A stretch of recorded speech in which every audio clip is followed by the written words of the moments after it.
السلام علیکم دوستوں آج جو کہانی میں آپ کو سنا رہی ہوں اس کا نام ہے سندباد کا سمندری سفر۔ دوستوں، سندباد نے دنیا کے اتنے سفر کیے ہیں کہ اب وہ سندباد سیاح کے نام سے مشہور ہیں۔ سندباد کے والد بہت ہی امیر تھے اور انہوں نے سندباد کے لیے بہت دولت ورثے میں چھوڑی تھی۔ سندباد اگر ذرا بھی سمجھداری سے کام لیتے تو ساری عمر آرام سے کھا سکتے تھے، مگر چونکہ وہ بہت زیادہ فضول خرچ تھے اس لیے بہت جلد ہی ان کی دولت ختم ہو گئی۔ دولت ختم ہونے کے بعد اب سندباد کے پاس کرنے کے لیے کوئی کام نہ تھا، اس لیے انہوں نے گھر کا سامان بیچ دیا اور تجارت کے لیے کچھ تاجر انڈیا جا رہے تھے، سندباد بھی ان کے ساتھ ہی شامل ہو گئے۔ پانی کے جہاز میں اپنے ساتھیوں کے ساتھ سفر کرنے میں ان کو بہت مزہ آ رہا تھا۔ نیلا آسمان، سفید اڑتے پرندے، طرح طرح کی مچھلیاں اور بڑی بڑی پانی کی لہریں۔ سندباد بہت خوش تھے کہ انہوں نے سفر کرنے کا ارادہ بالکل صحیح کیا۔ کئی دن تک جہاز چلتا رہا۔ سندباد خوب سیر کرتے، کھانا کھاتے، مزے سے سو جاتے۔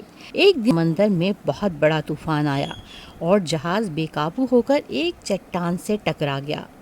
سندباد جہاز سے اتر کر اپنے ساتھیوں کے ساتھ اسی جزیرے کی سیر کو نکل گئے۔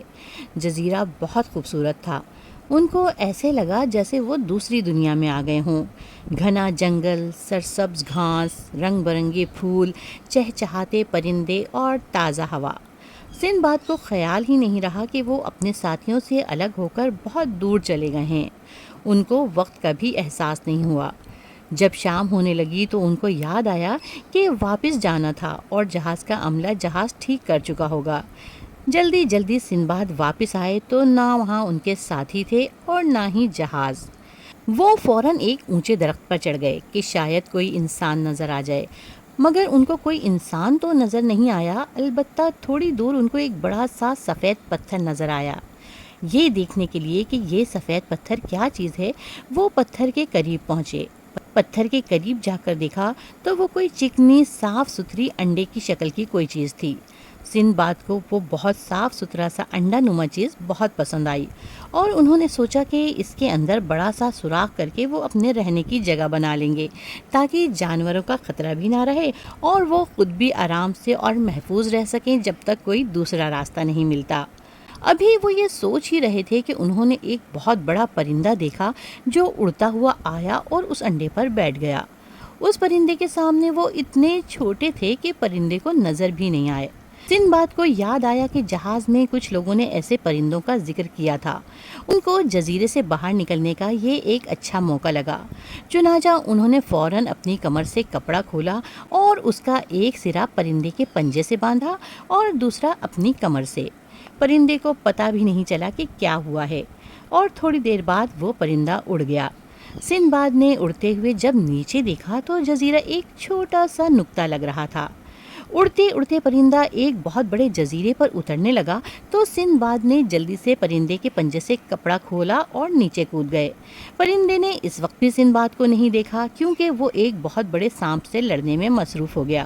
سانپ اور پرندے کی خوفناک لڑائی میں پرندہ جیت گیا اور اس نے سانپ کو مار کر ٹکڑے کر دیے اور مزے سے کھانے لگا۔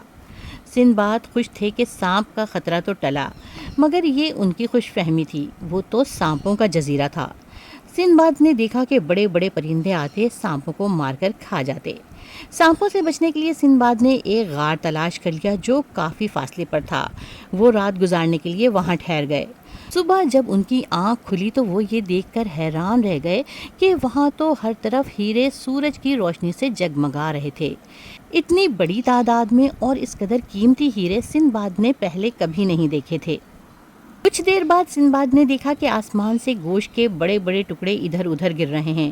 اس کے ساتھ ہی بڑے بڑے پرندے بھی آنے لگے اور گوشت کے ٹکڑے پنجوں میں دبا کر واپس جانے لگے۔ سندباد سمجھ گئے کہ کوئی ان پرندوں کو جان بوجھ کر گوشت کھلا رہا ہے۔ سندباد نے فوراً ایک بڑا سا گوشت کا ٹکڑا اپنی کمر سے باندھا اور پیٹ کے بل لیٹ گئے۔ تھوڑی دیر میں ایک پرندہ آیا اور اس گوشت کے ٹکڑے کو پنجے میں دبا کر اڑ گیا جو سندباد کی کمر سے بندھا ہوا تھا۔